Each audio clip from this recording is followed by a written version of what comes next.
turuhuke gushyiraho umwanya wo kuramya no guhimbaza Imana kugira ngo tuzane ubwiza bw'Imana mu nzu y'Imana.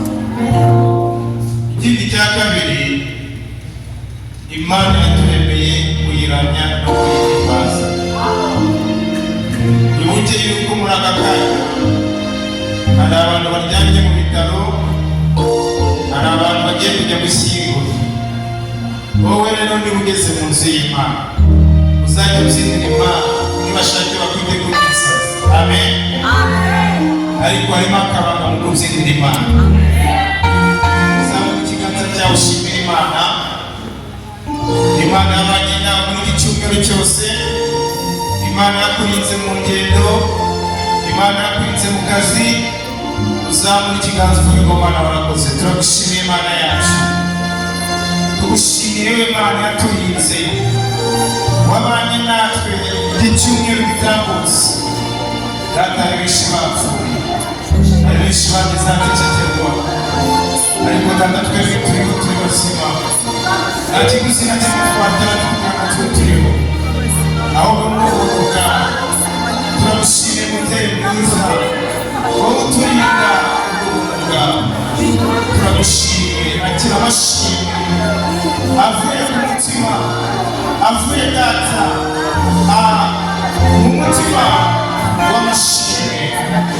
Nyemerere Data twikaze n'akarabo mu nzu yawe. Reka abana bawe Data baje bagushyira mu mutima, baje bafite ibibazo biremereye, Uwiteka babone ibisubizo. Waje arwaye, waje ababaye, abone ibisubizo byawe. Tumukomere bashimishe kandi tumukoreshe ubuzima bwacu. Tubisabye bisa. Amen. Mwicaye. Tugeze rero mu mwanya wo kumva ijambo ry'Imana. Buri muntu wese nafate Bibiliya ye. N'utazanye Bibiliya atega amatwi yumve icyo Imana imushakaho uyu munsi. Nongeye gushimira Imana rero iduhaye uyu mwanya mwiza ngo kugira ngo twongere duhagarare ahera hayo tuvugire Imana. Ndabizi wowe wagira ubuntu ugahishurirwa kuza mu nzu y'Imana, hari ikintu Imana yateguye ku buzima bwawe. Hari impamvu wabyutse uyu munsi ukabyuka utekereza yuko uyu munsi wa none ugomba kujya gusengera muri Siloam Family Church.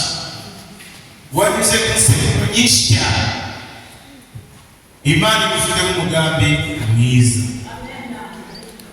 Turi umukumbi mutoya ariko Data yiteguye kuduhereza ubwabo. Amen. Amen. Amen.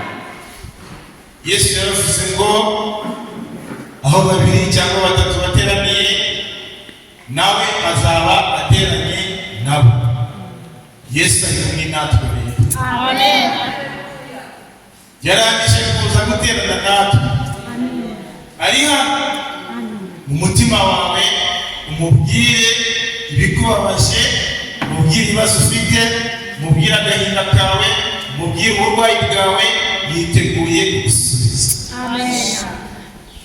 Dufata akanya wiherere maze usenge, suka amaganya yawe imbere y'Imana yawe, uyibwire byose ku murongo ibikugoye. Imana iragukunda izaguhana. Haleluya. Amen. Dufata akanya wiherere maze usenge, suka amaganya yawe imbere y'Imana yawe, uyibwire byose ku murongo ibikugoye. Imana iragukunda izaguhana. Ujye ufata akanya wiherere maze usenge, ubwire Imana ibibazo byawe, ibikugoye mu mutima. Imana iragukunda, ntabwo izaguhana, ntabwo Imana izagutererana, ntabwo Imana izagusiga. Imana iragukunda kandi Imana iratanga. Imana yaduhaye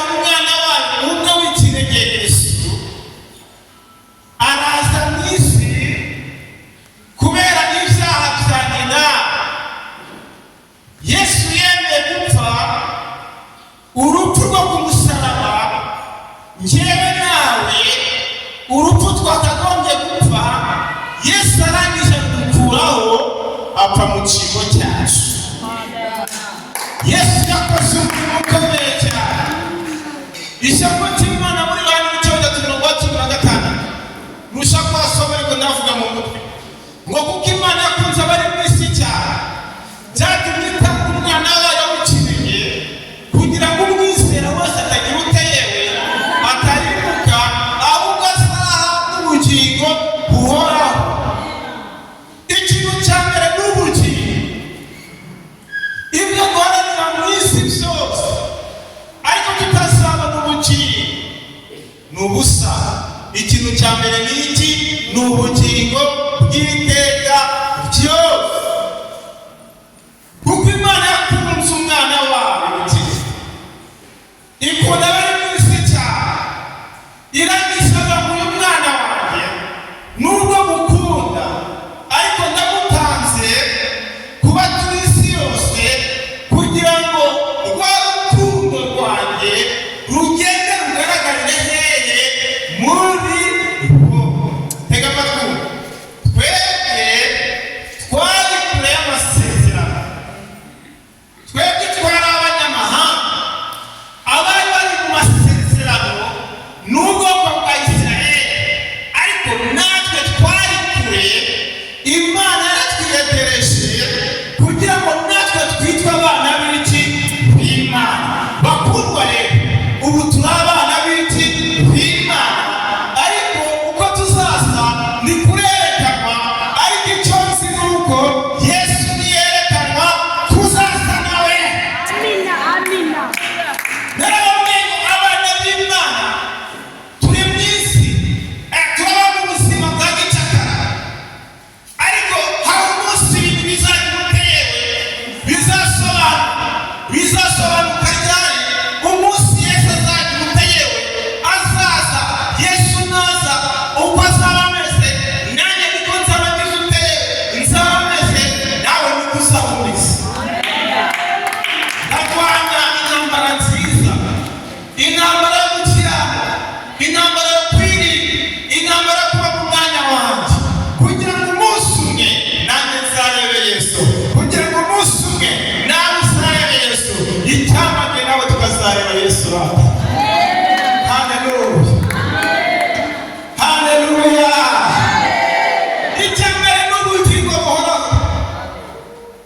Jya uharanira gukiranuka, uharanira gushaka Imana, kugira ngo nyuma y'ubu buzima, ubuzima tuzabamo ni ubuzima bw'amahoro, ni ubuzima bw'ibyishimo, ni ubuzima bw'umunezero, nta marira, nta gupfusha, nta kurwaza.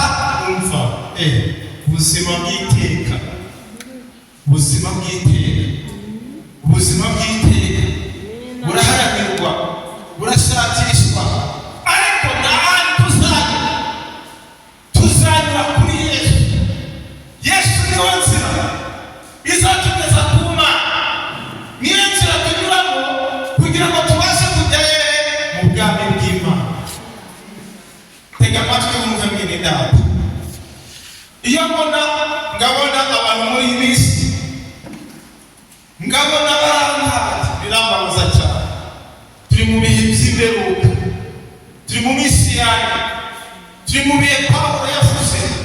Yaravuze ngo mu minsi y'imperuka hazaba ibihe biruta yewe birusha.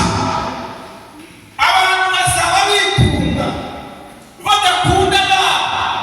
Urukundo rwa benshi ngo ruzagira rute yewe ruzakonja.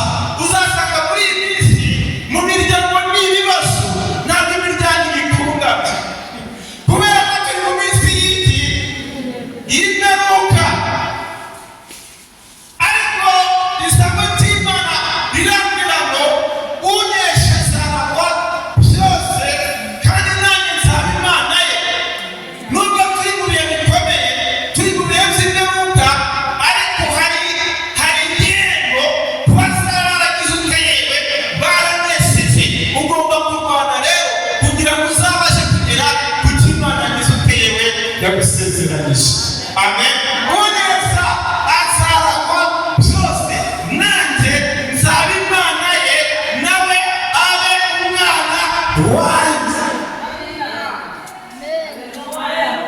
Unesha asanga byose. Igihe cyose umwana yize neza, umwana agatsinda, bamuhereza diplome bamuhereza kubera ko yagize uteyewe yatsinze. Iyo diplome bisobanura yuko hari ikintu umuntu azi, hari ikintu yamenye, hari ikintu yize akizi, azaza kwiperezanta imbere y'isoko ry'itiyewe cy'umurimo. Wowe wize iki? Niba wize ibi, garagaza ikibiranga yuko wagize ute wabyize. Amen. No mu gakiza rero hari urwandiko wowe uzajya ukarujyana imbere y'Imana, urwandiko rw'agakiza ruzatuma utambuka imbere y'Imana uhagarare neza. Abantu bakozwe n'isoni wowe uzahabwa agaciro, wowe uzahabwa ijambo. Ngo hari abantu bazatinya kwegera Yesu, ngo Yesu azayishyurirwa, ubwo azerekanwa, abantu benshi bazamuhunga kubera yuko batagize ubwenge, batamwakire ngo abe umwami n'iki n'umukiza wabo. Benshi bazahunga mu maso ye, ariko baba ntibakishijwe bazagenda bishimye, banezerewe, badatinya, kubera ko bagiye gusanganira Data umwami wabo. Bagiye kwicarana nawe, ngo Yesu azahaguruka Data. Haleluya. Ngazabibonagura amarira yose twagize utewe twese. Yesu azabibonagura amarira wese. Iyo mvuga ngo Yesu azabibonagura amarira wese, mbavuga wa wundi wakijijwe, wabanye n'Imana ku manywa na nijoro, wagendanye n'Imana agakora ibyo gukiranuka. Uwo nguwo azanagurwa iki? Amarira.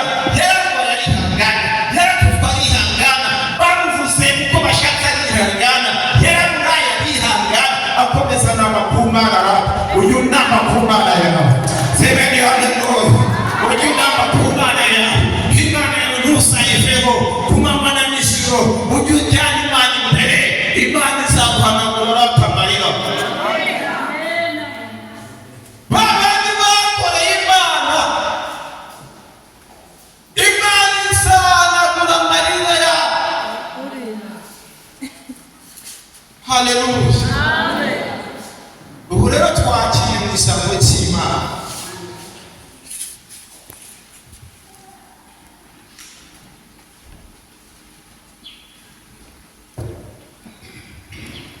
Nababwiye ngo ikintu cya mbere ni ubugingo. Haranira gushaka ubugingo buhoraho, haranira gusabana ubugingo buhoraho kurusha guharanira gushakisha amafaranga utazabona ubwami bw'Imana. Ni byiza ko dushaka amafaranga, ni byiza ko twambara neza, ni byiza ko tubaho neza, ariko tubigereho ikintu gikomeye cyitwa ikiyewe agakiza.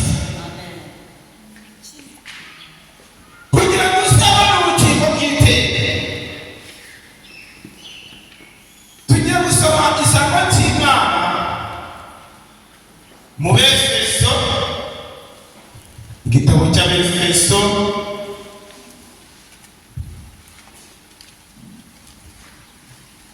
ibice bibiri niho tugiye gusoma by'Abefeso.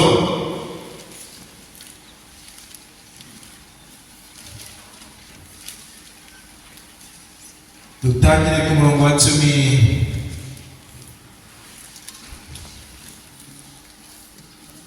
Wa 11 turageza ku murongo wa 22.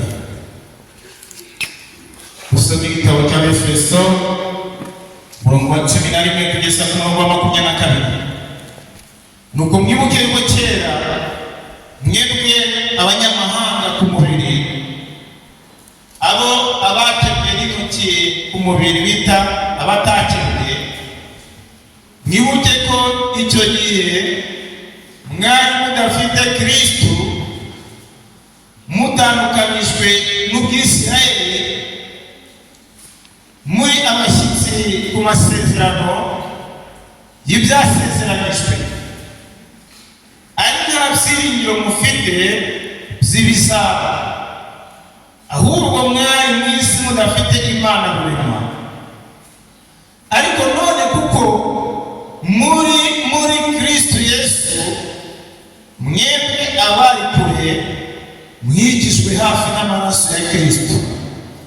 Uwo niwe mahoro yacu, kuko yahinduye twebwe ababiri kuba umwe, akuyeho ubwanzi,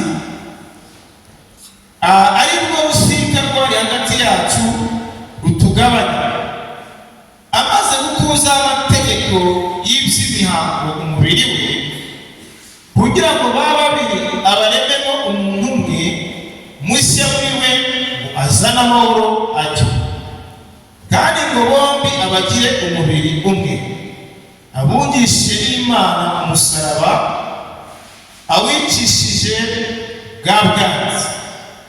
Yaraje ababwira ubutumwa bwiza bw'amahoro, mwebwe abari kure kandi abari bugufi nabo ababwira iby'amahoro, kuko ari we uduhesha uko turi amaharakubiri kwegera Data twese turi mu mwuka umwe.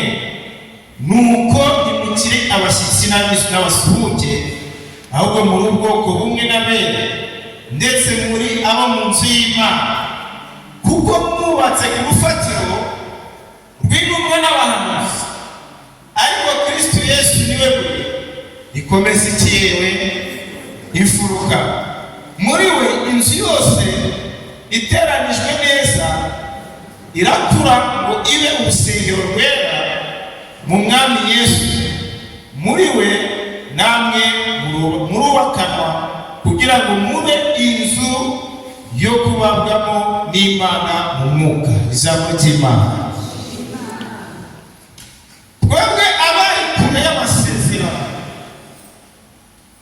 Imana yatwigishe hafi kugira ngo natwe tuzahabyagisha utegere ibyasezeranyijwe. Kuba kure y'amasezerano nuba ngo nta burenganzira ufite mu by'ubwami bw'Imana, ariko kuba Imana yaratanze umwana wayo, twebwe abamwizeye twegejwe hafi y'iki y'amasezerano, ndetse muri Yesu Kristo tukaba dufite imigisha yose yo mu mubiri na hehe no mu mwuka. Haleluya. Muri Yesu Kristo tukaba dufite ubuzima, tukaba dufite imibereho myiza, kubera yuko natwe twaje hafi y'amasezerano. Nono ntabwo tukiri kure, ntabwo tukiri n'impata, ahubwo turabaragwa b'ubwami bw'iki bw'Imana.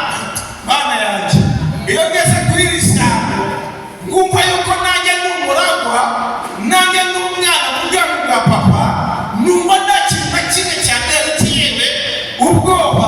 Ijambo ry'Imana mu Baroma 8:32 haravuga ngo mbese ko Imana yatanze umwana wayo umwe w'ikinege, Yesu Kristo, Imana izamute kuduha Yesu n'ibindi byose. Niba Imana yaraduhaye Yesu, ntabwo ugomba kugira ubwoba ngo utitire ngo nabuze amafaranga yo kwishyura, ngo amadeni agiye kunyica, ngo nabuze ibyo kurya. Hamagara Yesu, hamagara papa wawe, umubwire ati ndashonje, mfite uburwayi ndashaka ukize. Ndabizi Imana yacu ifite amatwi yumva, ndabizi Imana yacu ifite akaboko irakora, ndabizi Imana yacu ntabwo izagutera. Baririmbira ngo mubwire, oh my God, tujye turirimba ariko tubishyire no mu bikorwa. Hereza Imana icyubahiro. Mubwire ibikuremereye mu mutima wawe, ibikuremereye byose ubibwire Imana, ibikubabaje byose ubibwire Imana. Ijambo ry'Imana mwese dusobanukire ngo mwubake nk'amabuye mazima, mukomere. Amina. Mukomere kubakwa kuri cornerstone, ku rufatiro mukomere cyane. Ariko numwe n'iki n'abahanuzi. Twagenda muri karite des apôtres cyangwa se intumwa, tuzasanga intumwa zarakoreye Imana, zabanye n'Imana, zagendanye n'Imana. Intumwa ntabwo zigeze zicika intege, ahubwo zakomeje kuba ku Mana. Intumwa zakoreye Imana kugeza igihe zibisize, zararenganyijwe kubera Yesu, barazivuze ariko ziba ku Mana. Barakoreye Imana mu bihe bibi. Ikindi kintu cyarangaga intumwa, barangwaga n'urukundo. Haleluya. Amen. Mu gihe cy'intumwa n'abantu basangiraga ibyaha. Mu gihe cy'intumwa nta muntu wibaga Imana. N'uwabigerageje Ananiya na Safira yarapfuye. Siko bimeze. Yindi cyacumi nimugire ngo ni iki? Kubera ko kugira ngo ube mu ntumwa wagombaga kugurisha ibyawe byose, ibyo ufite byose, warangije ukabisana hagati y'izindi ntumwa. Noneho rero Ananiya na Safira bazana ikintu cyitwa ubwenge cyangwa ubunajuka. Barigise baravuga ngo ariko uzabariye abantu murabona bizagera he? Kweri koko umugore wanjye rufata amafaranga yose tuyajyane mu ntumwa, kandi tuzi yuko biriya bishobora ejo kuzajya kutazabaho. Ubwo ni ubwenge bw'umuntu, sibyo? Bakareba bakaba ngo ni bizara, nk'uko n'abatangira amatorero batangira babona ari ibintu byitwa ngo ni inzaduka, ngo nabo bateye abandi musesombe, ngo ni abasazi baje. Siko bavuga ngo ni abesikoro, mbese bita abantu batangira amatorero amazina menshi cyane. Amen. Amen. Noneho Ananiya na Safira rero barangije bakabamo kabiri. Bamaze kugabamo kabiri, igice kimwe barakibika, icya kabiri bakijyana umukozi w'Imana Petero. Ariko bagiye kubeshya Petero ngo sibyo, ariko Imana yacu ni Imana itabeshya. Ntabwo umwuka baragute abeshya. Petero yari yarahawe mission yo kubaka ubwami bw'iki bw'Imana. None Ananiya na Safira ngo barangije baramujyana, ngo dore ngo iki ngiki twabonye n'ibi twabonye. Umwuka uri muri Petero arangije aravuga ngo Ananiya wewe, mu by'ukuri ni iki ngiki? Ati ni ukuri n'iki? Petero aramubwira ngo ntabwo ari ibyo ubeshye, ahubwo ubeshye iki? Umwuka wera. Mukristo umuvandimwe, uzajya wirinda kubeshya umwuka wera. Ako kanya yikubise hasi, nta nubwo Petero amukozeho, yaramubwiye gusa kubeshya iki? Umwuka wera. Kubera ko yabeshye umwuka wera, yahise apfa bajya kumushyingura. Umugore asigaye mu rugo, nawe arangije aragaruka. Petero aramubaza ngo mugore, koko ni iki ngiki mwabonye mwagurishije? Ati ngo ni ukuri kw'Imana. Arangije aramubwira ati mugore, ntabwo ari njye kubeshya, ahubwo urimo urabeshya umwuka wera. Ibirenge bivuye gushyingura umugabo wawe, nawe ntibikujyane bajye kugushyingura. Ako kanya yahise agira ute? Apfa. Intumwa za Yesu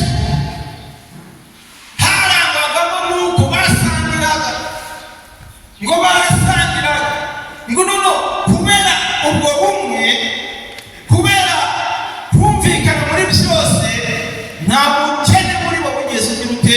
Uba mu basigaye. Amen. Bose babaye abakire, bakorera Imana mu bakire, imbaraga z'Imana zirangije zirabamanukira,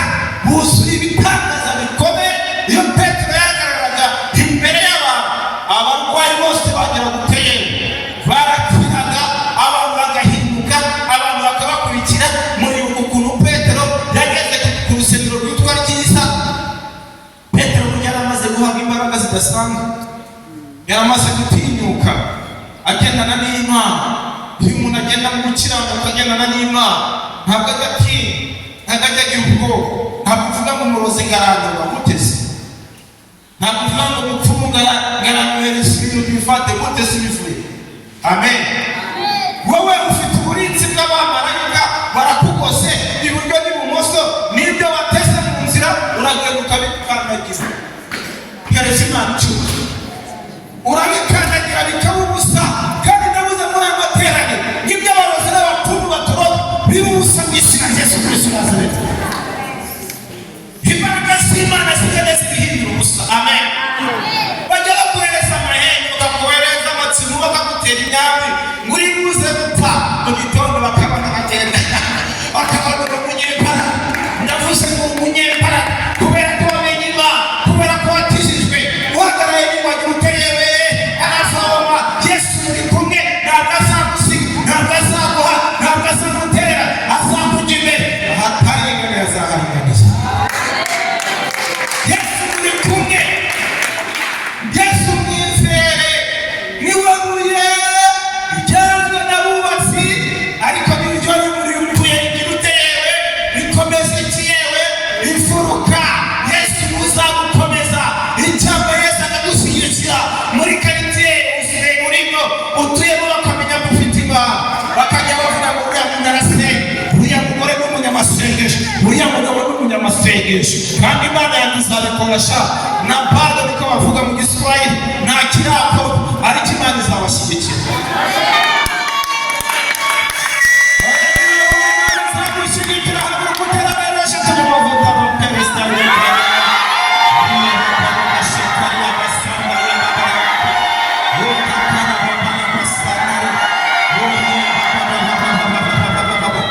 Imana izagushyigikira.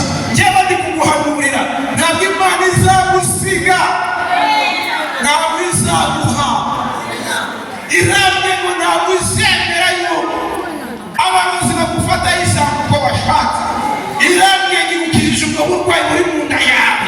Ayo marozi baragenda, Imana yakuye baragenda mu nda yawe. Imana yagira kiza. Hereza Imana icyubahiro.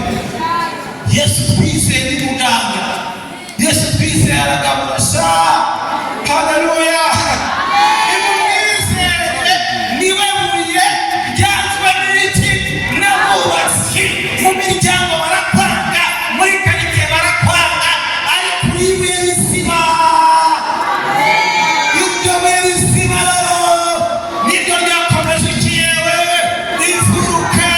Wowe waba mu muryango, niwe Imana igiye guhereza agaciro. Wowe babona ko nta gaciro, wongeye kugira ijambo, wongeye kudufasha umuryango. Hereza Imana icyubahiro. Baravuga ngo ndi wize, baravuga ngo nta kintu cyakuvamo, uri ibuye ryatawe n'abubatsi. Ariko reka nkubwire ngo ku Mana, Imana irakubona nk'umuntu udasanzwe.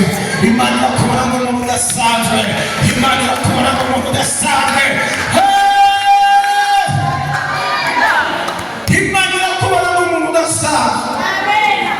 Haleluya. Gera mugenzi wawe mu minsi mike bakwitegesha, mu minsi mike bakwitege, mu minsi mike bazakureba, bazajya bibaza ngo ese ni we cyangwa ntabwo ari we. Haleluya. Ese ni wa mugore wasengeraga Silowamu, ese ni wa mugabo wasengeraga muri Silowamu twabonaga ari nzahari, waba twabonaga nta cyiza cyamuturukaho. Reka mubwire ngo niwe muterankunga w'urusengero, niwe muterankunga w'itorero, niwe muterankunga, niwe mugisha w'isoko, niwe mugisha w'abapasiteri. Uri umuntu w'agaciro, ujya ubona ko uri umuterankunga ukomeye. Abantu benshi bajya bibaza, bakibaza ngo itorero rizazamurwa n'abandi, iri torero rya Shalom Family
Imana, yarakoreye Imana, yaravugiye Imana, ntabwo Imana izagusiga.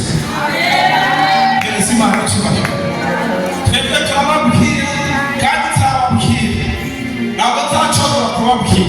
Iyo natangiye gukorera Imana mfite imyaka 22, 92 mfite imyaka 22, ubwo urabona imyaka mfite. Amen. Gereza Imana icyubahiro. None atangiye gukorera Imana, none atangiye gukizwa, none yicaye mu mazi kugeza uyu munsi wa none. Nabonye abantu bahagarara n'Imana mu busore bwabo, Imana ibarengera, Imana ibatabara, Imana ibatera neza, bakomeza kuba imbere y'Imana no mu ngo zabo, Imana ibashyira hejuru. Ngo nubwo ntakera ngote, ntabwo tuzaba mu mahoro gusa. Amen. Ntabwo ibintu bizabura ryaremwa. Amen. Ariko niba uhagaze imbere y'Imana neza, ibyiza biri imbere. Muri ibi byavuga ngo nyura mu misozi, nyura mu mataba, ahose ukarusha umutima wawe. Ariko njye n'ingingo w'Uwiteka, bongera basenga Imana kugira ngo Imana igaburire ibihe byanjye. Imana ikongera ikakugaburira ibihe byawe. Unyura mu misozi, unyura mu mataba, unyura mu magambo, unyura mu ntambara zitandukanye, ariko icyo uzadusaba, uzadubwira Imana ngo unyongere imbaraga. Gereza Imana icyubahiro. Unyongere ikirere imbaraga. Ubwira Imana yongere igusunike, yongere igusunike, ukorere Imana mu mbaraga, udacika intege. Haleluya.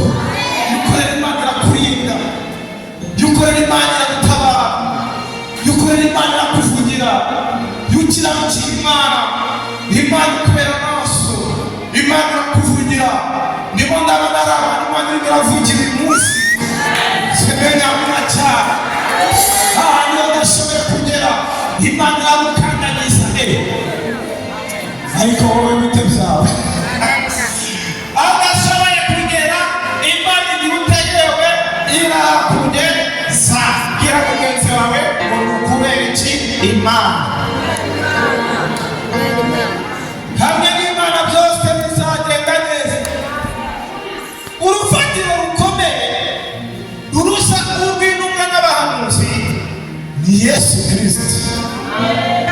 Yesu Kristo niwe yajyanzwe. Abantu bose baramwanga. Yesu barangije bamubamba ku musaraba hariya ku Igorogota. Yesu yaratereranywe, Yesu bamukoze icumu mu rubavu, Yesu bamuteye imisumari, baramubamba, amaguru yiwe bayatera imisumari. Yesu arangije kuruteyewe, arihangana. Ikintu cya mbere Yesu yavuze ngo Data ubabarire kuko batazi icyo bagize utewe bakora. Ujye usengera abanzi bawe, ujye ubasabira imbabazi. Abakora ujye ubasabira, uvuge ngo Data ubabarire kuko batazi icyo bagize utewe bakora. Umutima urakunze ariko ufite iki intege nke, ariko akomeza kwihangana, akomeza kuba urufatiro ruzima. Haleluya. Amen. Haleluya. Amen. Matayo 14.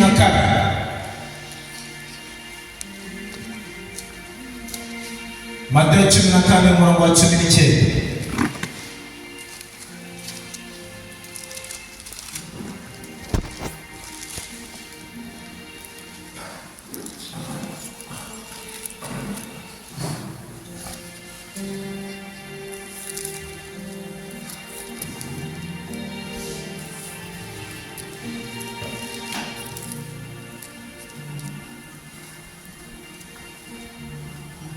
Tusome muri Matayo 14 umurongo wa 14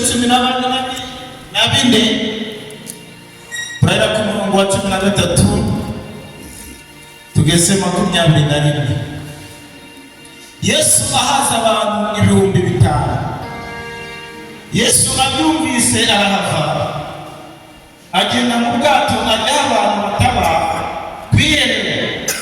Abantu benshi babyumvise bava mu midugudu baramukurikira, baca y'ubutaka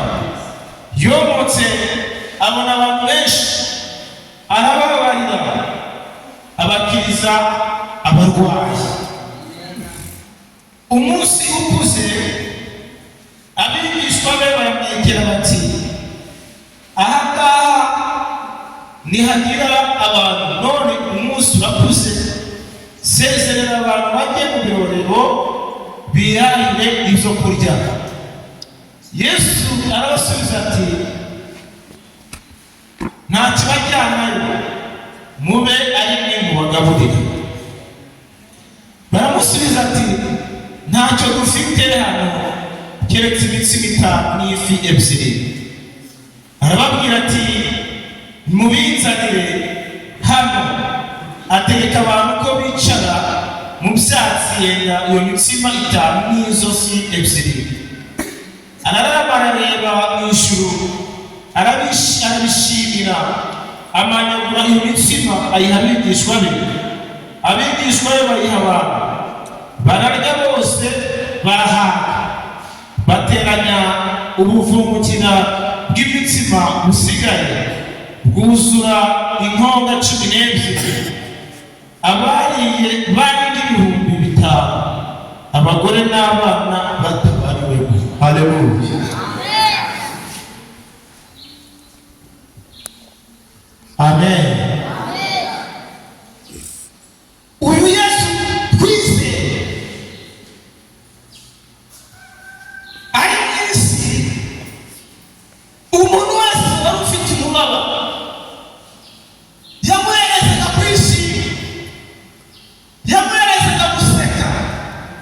N'abantu baraje baraza ari benshi ngo baza bafite abarwayi, ariko buri muntu wese n'umurwayi yasange Yesu yamurambikagaho ikiganza gusa, umurwayi akamuteyewe agakira.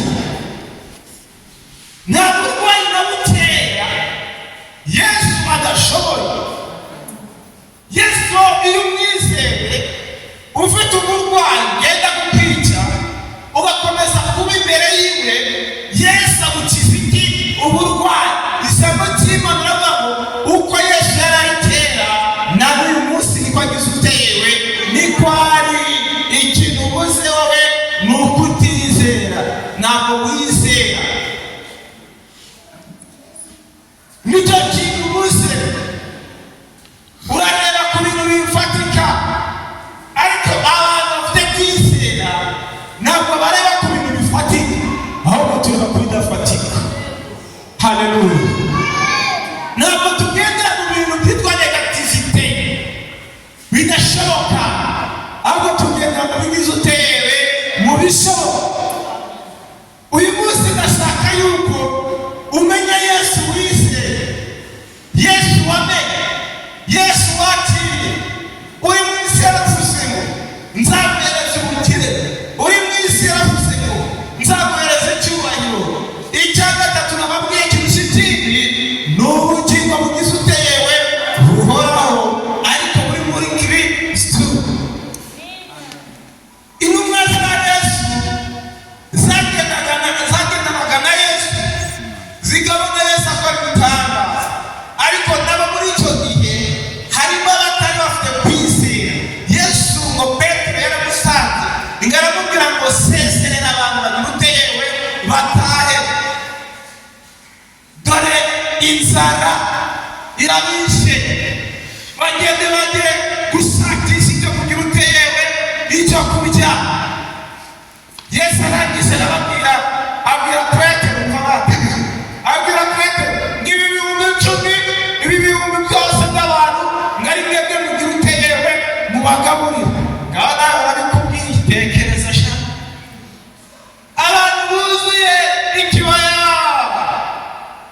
abantu buzuye sitade yose, ngo we Petero namwe mwana ni mwebwe mugira uteyewe mubagaburira.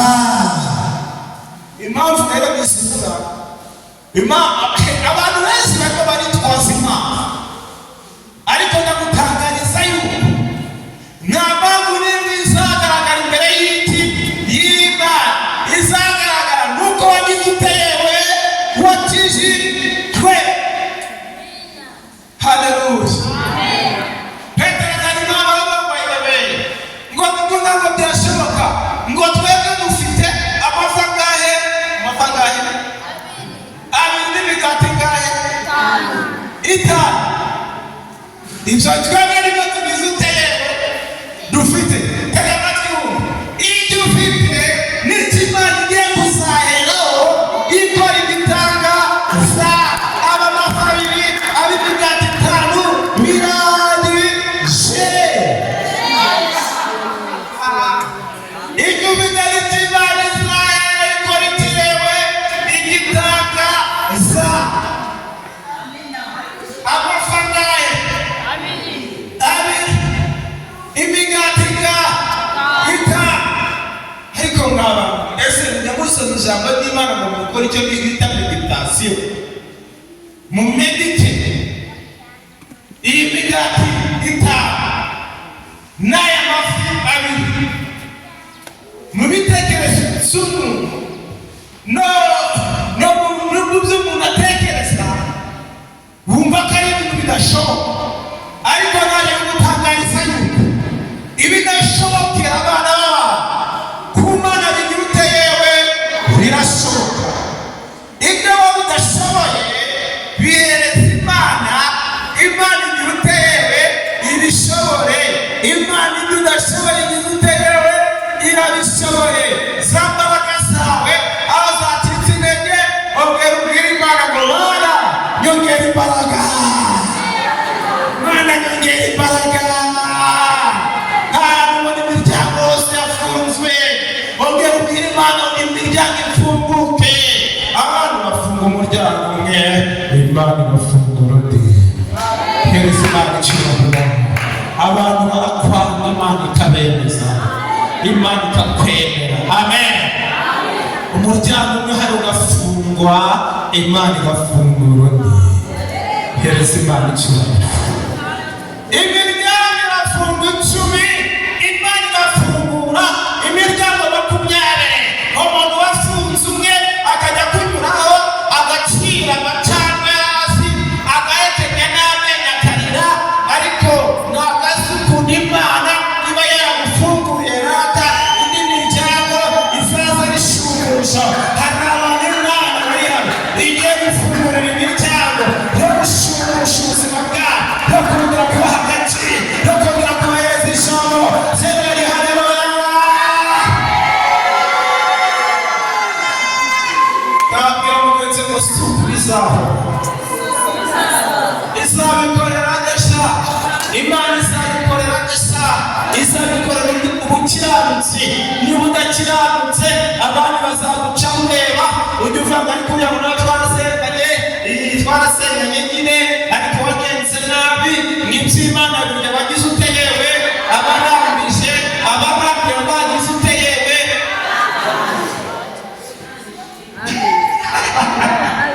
Mu mbere bagicuma abarambwira bagize uteyewe batashye. Kandi babonaga ibintu byose bitagenda neza, kandi babonaga mu nzira zose zafunganye. Imana iri gutegura inzira zo kugira uteyewe, zo kugutabara, inzira zo kukurengera, inzira zo kukurwanirira. Morodekayi yari ku irembo ry'ibwami, Hamani amutegurira ikiyewe, icumu ryo kumubambaho, ijuru rimutegurira gushyirwa hejuru. Ijuru rimutegurira kuba umuntu ukomeye, ariko ab'isi barimo barategura amacumu yo kugira ngo bamubambeho. Ariko ijuru ririmo baramutegura nk'umuntu ugiye gutambagizwa umuntu. Uyu munsi wa none Imana yongera kwibukira nawe yibuke cya kindi wakoze, yibuke n'abamurimo mwiza wakoze imbere y'Imana. Imana ikuribuke ng'umwamabura amahoro ngarangiza aragenda, ngagenda mu bitabo ngagiye gusoma asanga ari umuntu wagize uteyewe wamugiriye neza. Ngagiye kureba ngo basanga umuntu wamugiriye neza ari Morodekayi, ariko akazahabwa nta kizamu. Morodekayi buriya ahagaze ku irembo ry'ibwami, ivero riratambuka imikungu, ibintu byose bigatambuka, ari ibintu bimutera. Ijuru riri kumutegura kumukarabya, ijuru ritegura kumwicaza ku ifarasi.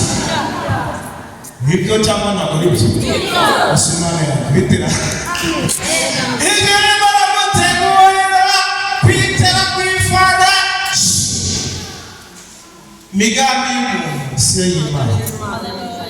Amen. Ibyo abantu batekerezaho si byo Imana ibitekerezaho.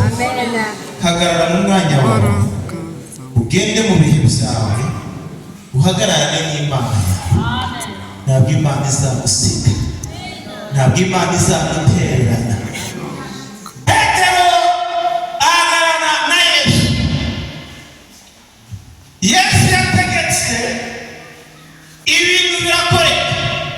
Ngarangije abwira Petero ngiyo migati itanu n'ayo mafi abiri utegewe birahagije. Amen. Ngarangije afata isengesho ryitwa kugira utegewe gushimira. Ujya ushimira Imana wowe, ujya ushimira Imana ku byo Imana igukorera, ujya ushimira Imana kuri bukeya ufite, ujya ushimira Imana yuko uriho. Wibuke yuko igishoro cya mbere n'ikiguzi cya mbere dufite ni uyu mwuka duhumeka. Hereza Imana icyubahiro. Uyu mwuka duhumeka ufite agaciro gakomeye cyane. Ijambo rero ni ugushimira. Amaze gushimira ya mafi abiri na ya migati itanu biba byinshi, bagaburira abantu bose bagize uteyewe baje muri iryo teraniro, bararya barangije barahaga. Amen. Igifu kigira uteyewe kirabuka kubera ko bagize uteyewe bahaze basabura n'ibindi ngo batabariyemo abana batoya. Amen. Ngo ndetse n'abagore ngo abantu bari barenze ibihumbi bingahe? Bitanu. Abana batarimo n'abagore ngo babaza abantu gusa. Amen. None rero icyo nshatse kuvuga ni ngo Yesu yategetse ibintu birashoboka. Niba Yesu avuze ngo nzakugirira neza, abazakugirira neza. Niba Yesu yaravuze ngo nzabana nawe, abazabana nawe. Niba Imana yavuze ngo nzakurwanirira, Imana ibizakurwanirira. Ariko nuko babikubwira udahari. Uyu mwanya hari abantu batashye, hari abantu turi kureba karikasi gusa ariko batariho, batavuga kumva. Nyamwanga kumva ntiyanze no kugira utureba no kubona. Amen. Hari umuntu wicara mu rusengero tukabona ni karikasi aricaye gusa ariko atagize uteyewe adahari. Tega amatwi wumve ibyo Imana yateguye umunsi n'ibyo kugira ngo uzakire unyure icyo Imana iyobora ubuzima bwawe. Hereza Imana icyubahiro. Hari icyo bita mu Cyongereza n'ubushake bw'Imana. Uzajya mureka umugambi w'Imana ariwo gusohora ku buzima bwawe. Ese urashaka support ivuye ku bantu cyangwa urashaka support ivuye ku Mana?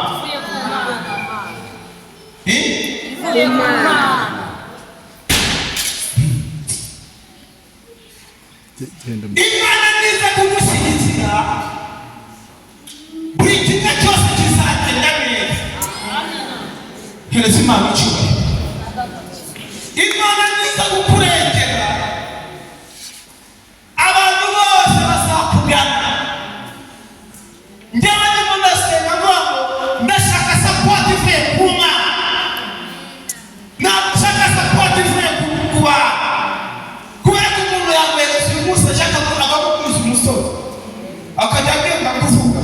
Urabizi Claude arasaba ejo namuhaye bitanu. Mana yawe burya nabaga ari cyane. Hari umuntu wese utanyagirwa mu isi n'akaga mu utagira ibibazo barababeshya. Amen.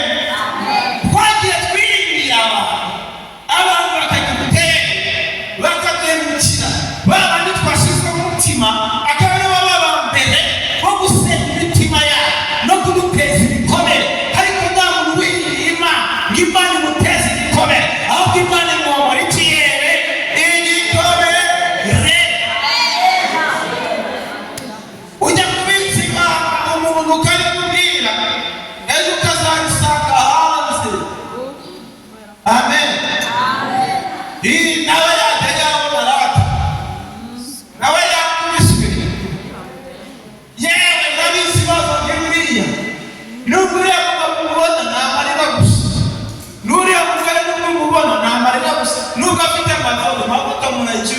amabuno murayazi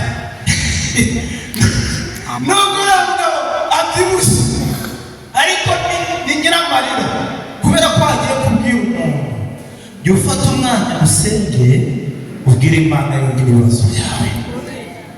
Amen. Njyewe nshobora kugira ibibazo ntagira umuntu n'umwe ubimenye. Amen. Wenda se bikamenywa n'umufasha wawe kubera yuko twebwe turi umubiri umwe. Amen.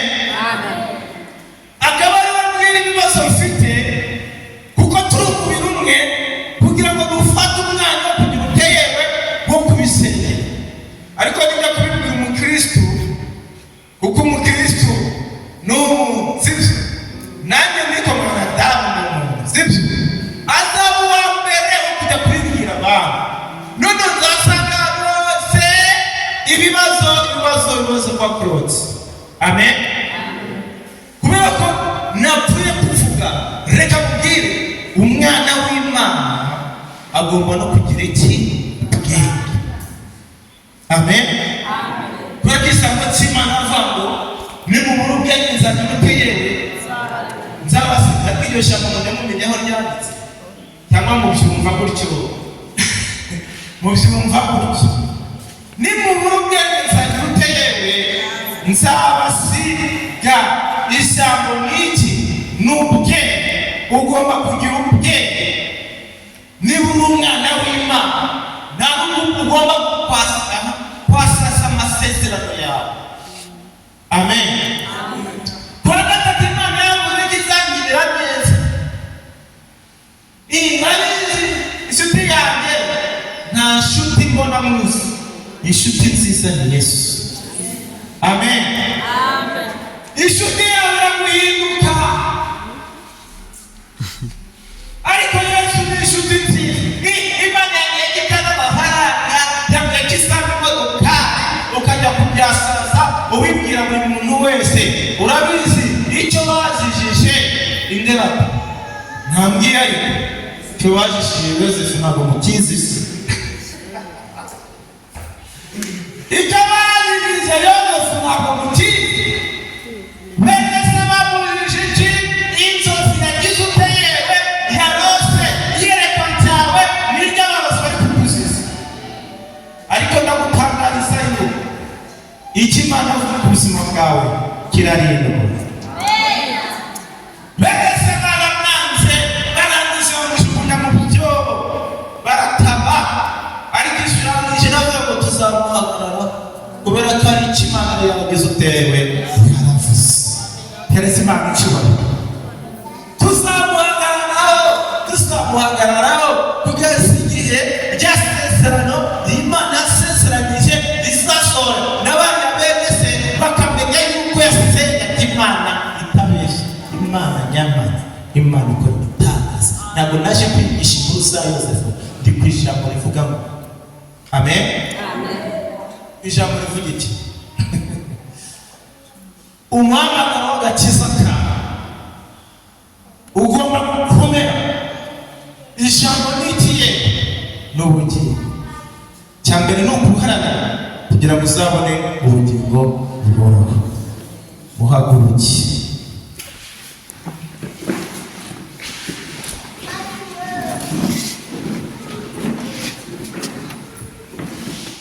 Umutima wawe umaze iminsi waravuye ku Mana, umaze iminsi wararambiwe. Zamura amaboko yawe mubwire ikintu ugiye kuvuga. Uravuga ngo Mana umbabarire ibyaha byose nagize ute nakoze, nongere mu mwana mu rugo, nanjye nongere nzabone agaciro mu bandi. Amen.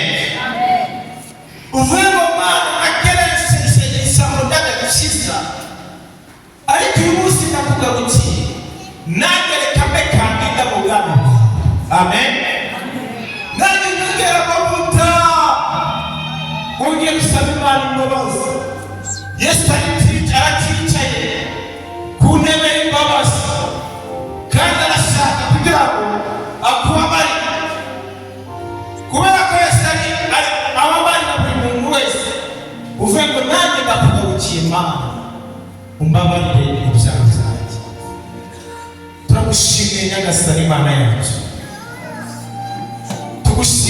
wowe waduhaye Yesu, waduhaye agakiza kugira ngo natwe twizera wese azabone ubugingo buhoraho. Abana bawe barahagurutse, data bisubiyemo, baravuze ngo babarye ibyaha bakoze, ibyo bazi n'ibyo batazi. Data nasenze ngo akaka ubahereze imbabazi, amazina yabo uyakure mu gitabo cy'urupfu, ubandike mu gitabo cy'ubugingo. Ubwo uzaza gushyikira itorero ryawe, byaba buri munsi mu kanya gato cyangwa ejo hazaza, uzasange buri muntu wese uri muri aya materaniro data ahagaze neza, nazo azagusanganire mu bwami bwawe. Ndafata aya mazina yari mu gitabo cy'urupfu, uyandike mu gitabo cy'ubugingo data, maze uzabahembe bijyanye n'imirimo myiza badusuteyewe bakoze. Urakoze Yesu, umwuka wawe yongera amamuke ku bana bawe, yongera abasige bushyashya, bongere bamenye ibyaremwe bishya. Urakoze Yesu, tugukomeye amashyi mu izina rya Yesu. Amen. Sigaje isengesho rimwe ngasoza. Ndashaka kugira ngo abashe mu rusengero barwaye uburwayi bwose ufite mu mubiri wawe. Tena uvuge ngo ngiye mu kidendezi cya Silowa. Nta muntu winjiraga mu kidendezi cya Silowa ngatahura mu kintu. Mbagaranye n'amavuta mfite aka kanya, mbagaraze mu mbaraga ufite zo gusengera abarwayi. Nizeye yuko urasohoka hariya wakize, uri kuremera ibitugu, ubwo buribwe bwose ufite mu nda urimo urahumeka ukumva nta mbaraga ufite, igituza kiraremereye, amaguru akumereye nabi, umaze iminsi urota nk'ibintu bibi, kujya akabwira mbere. Yesu wanjye ni muganga, arakora. Yesu akora ibitangaza, Yesu akiza abarwayi, Yesu ahindura amateka. Imana ikora ibitangaza, Imana ikiza abarwayi. Gira vuba va mujye mwihuta, umuntu ugiye kubona ibitangaza arihuta ntabwo agenda buhoro. Imana yangira akiza uburwayi. Yesu wanjye ni muganga, abarozi bawe barakuroze, abarozi bawe barakuzinze, wizere ko ugiye kuzinguka. Yewe ndasaba gukiza umurwayi Yesu. Yesu agiye gukora ibitangaza ku buzima bwawe. Zamura amaboko yawe uceceke, umutima wawe uvuge ngo Yesu nkorera igitangaza. Nanjye ndashaka igitangaza, ndashaka nanjye unyuze uburwayi, ndashaka nanjye unyiyereke. Ndabizi yuko Yesu agiye kukwiyereka, Yesu agiye gukora igitangaza. Aka kanya rero niba urwaye umutwe urakora ku mutwe n'ikiganza kimwe cy'iburyo, niba urwaye ukore mu nda ahantu wumva ubabara, ndizera yuko Yesu abikoraho. Urakoze Mana yanjye, uri Imana ikora igitangaza, uri Imana itabara, uri Imana irengera abana bawe.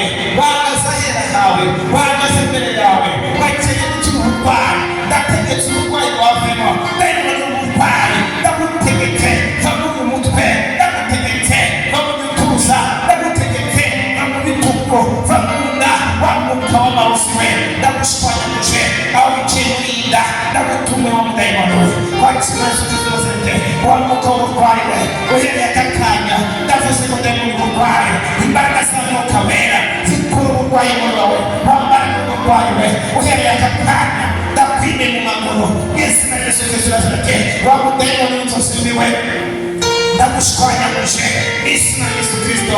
Ubwonko bwawe ndabusengeye bujye n'inzozi nzima, bugire ibitekerezo bishya n'izina rya Yesu Kristo. Reka umuriro w'Imana, umuriro ufite imbaraga ushwanyaguje buri mudayimoni aho wicaye hose ubuzima bwawe. Iyo myuka mibi y'ibitegano igenda mu mubiri yawe, igenda mu maso yawe, igenda muri byose, fire izina Yesu. Umuriro w'Imana fire, umuriro w'Imana fire, utwike ukongore ibyakuzinze, ibyazinze iterambere ryawe, ibyazinze amafaranga yawe, ibyazinze ubucuruzi bwawe, ibyazinze akazi kawe. Mwizina Yesu ndategetse wa mudayimoni we vaho kwa jina la Yesu Kristo. Buri gitero cyose cy'imbaraga z'umwijima ikiba cyari ku buzima bwawe ndavuze mbere y'akanya kibaye gusa wamuka muri we ubaye gusa wamutayibone we ubaye gusa wamuka muri we ubaye gusa Mana data twese n'ejo ndasengera abamurikirana kuri Salomo 23 TV nabo ndabaheshumisha bagaze mu butware no mu mbaraga hawe zo gushwanya gusa ibirwanya abantu bose aho bari aho baherereye muri iyi si ndategetse wa mugore we bona amahoro wa mugabo we bona amahoro wa muntu we urwaye mu bitaro aho bari hose ndagusengera imbaraga z'Imana zigaragare ku buzima bwawe imbaraga z'Imana zikure mu rupfu rwa mukobwa we ndagutegetse bakuri umugabo bakuri umwana wa mwana urwaye we ndavuze gukira kwakira Yesu Kristo Nazareti abarwayi b'ishimo bakire abarwayi b'igifu bakire bamuka wicaye mu gifu ndagushikanyaguje bamwizina Yesu Kristo Nazareti abarwayi b'imbere bakire kwakira Yesu Kristo Nazareti abafite ibibazo by'uburwayi bw'impyiko abafite za diyabete ndategetse mbere y'akanya imbaraga z'Imana zibakoreho aho bari ku bisesero by'uburwayi aho bari kumenya mu mazu yabo batakatakata bamurikirana bahite bakira Yesu Kristo Nazareti wamutayibone we wagutse kurwanya abana b'Imana ubateza ibihombo ubateza inyatsi